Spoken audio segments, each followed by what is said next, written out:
Bien-aimés, comment allez-vous? Est-ce que vous allez bien? Je vous salue au nom de Jésus-Christ. C'est une grande joie pour moi de vous retrouver chaque jour. Vous écoutez aussi avec empressement la parole de Dieu que je vous transmets. Partout où je vais, les gens ne cessent de dire que ces paroles sont une bénédiction pour eux. La raison en est que je prie spécialement à ce sujet dans la présence de Dieu et je vous transmets ce que le Seigneur me dit. Eh bien, vous vous demandez peut-être si ce rivage n'est pas magnifique. Il existe un pays appelé le Brésil en Amérique du Sud. C'est un immense pays et plus de 210 millions de personnes y habitent. Sa capitale est Rio et cette ville est vraiment magnifique. Elle est située près du rivage. Voici l'océan Atlantique. Je me tiens près de cet océan et je vous parle. Eh bien, vous vous demandez peut-être quelle parole le Seigneur a pour vous? Un homme de Dieu dit dans le psaume 119, verset 72, « Mieux vaut pour moi la loi de ta bouche que 1000 objets d'or et d'argent. » Même si l'on me donnait beaucoup d'or et d'argent, supposons que l'on entasse de l'or et de l'argent d'un côté et que la Bible soit posée de l'autre côté. Et si l'on vous demande lequel vous voulez, l'or et l'argent ou la Bible, je dirais que seule la Bible compte pour moi. Tes paroles sont pour moi meilleures que des milliers de pièces d'or et d'argent. Parce que les Saintes Écritures me parlent vraiment. Tu me parles directement à travers ces versets sacrés. Tu me consoles, tu me délivres et tu me guides par cette parole. Je peux entendre ta voix à travers elle. Quel privilège extraordinaire. Les Écritures données par le Seigneur sont bien meilleures. Qu'est-ce que tu considères comme grand dans ton cœur et dans ta vie? Réfléchis et vois. Cette Bible n'est pas apparue simplement. Il y a environ 3500 ans, soit 3000 ans en arrière, par rapport à aujourd'hui, avant 1500 avant Jésus-Christ, Dieu a parlé de nombreuses choses à un homme de Dieu appelé Moïse et lui a fait écrire cela pour la première fois. En réalité, c'est le Seigneur lui-même qui l'a d'abord écrite et donnée. Le Seigneur a écrit les 10 commandements de ses propres doigts et les a donnés à Moïse afin que le peuple puisse suivre ses commandements.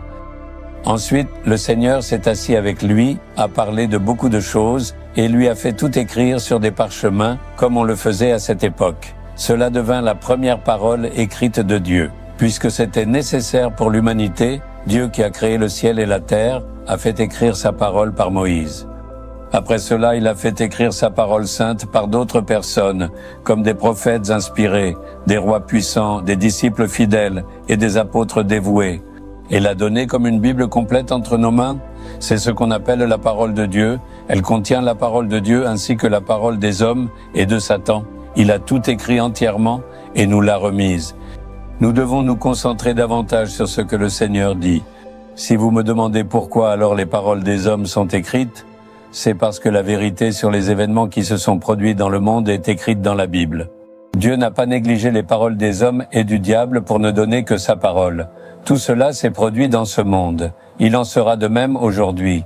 Les hommes parleront d'un côté, le diable aussi, et beaucoup de choses se passeront autour de nous. Mais vous devez prendre en compte les paroles prononcées par Dieu. C'est pourquoi le Seigneur l'a entièrement écrit et nous l'a donné entre les mains. Ainsi, cette parole de Dieu est pour moi meilleure que tout le reste. Lorsque je suis venu pour le ministère, mes parents ont dit « Tu veux partir pour le ministère? Nous t'enverrons, mais nous ne pouvons t'apporter aucune aide. » J'ai dit « La parole de Dieu me suffit.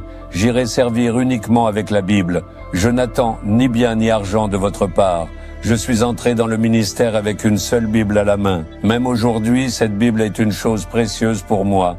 J'aime énormément la Bible. Après Jésus, je ne vais nulle part sans la Bible.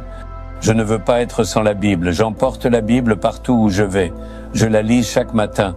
Même aujourd'hui, je me suis levé tôt le matin, j'ai lu et médité la parole et le Seigneur m'a parlé. Si la parole n'avait pas été là, je n'aurais pas pu accomplir le ministère avec bonheur, joie ou sérénité. La parole du Seigneur n'est que bénéfique pour nous. Quoi que vous fassiez, il y a une direction dans la Bible pour cela.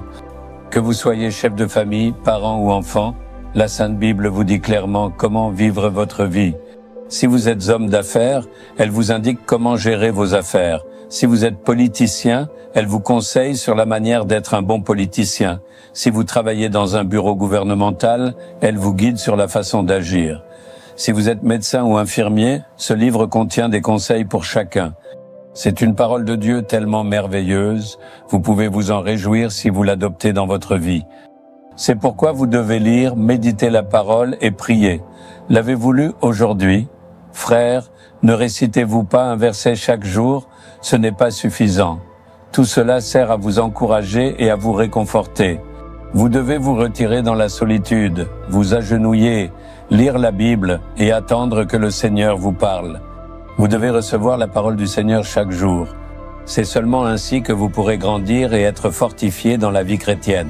Alors, louez Dieu avec joie en disant « Ta parole vaut mieux que des milliers de pièces d'or et d'argent ». Dites-le. Seigneur, les paroles que tu as prononcées valent mieux que des milliers de pièces d'or et d'argent. Merci pour ta parole. Au nom de Jésus, Amen. Amen. Abonnez-vous à la chaîne YouTube Jésus Redeems français. Cliquez sur le bouton s'abonner et cliquez également sur l'icône cloche pour recevoir des mises à jour sur nos nouveaux programmes quotidiens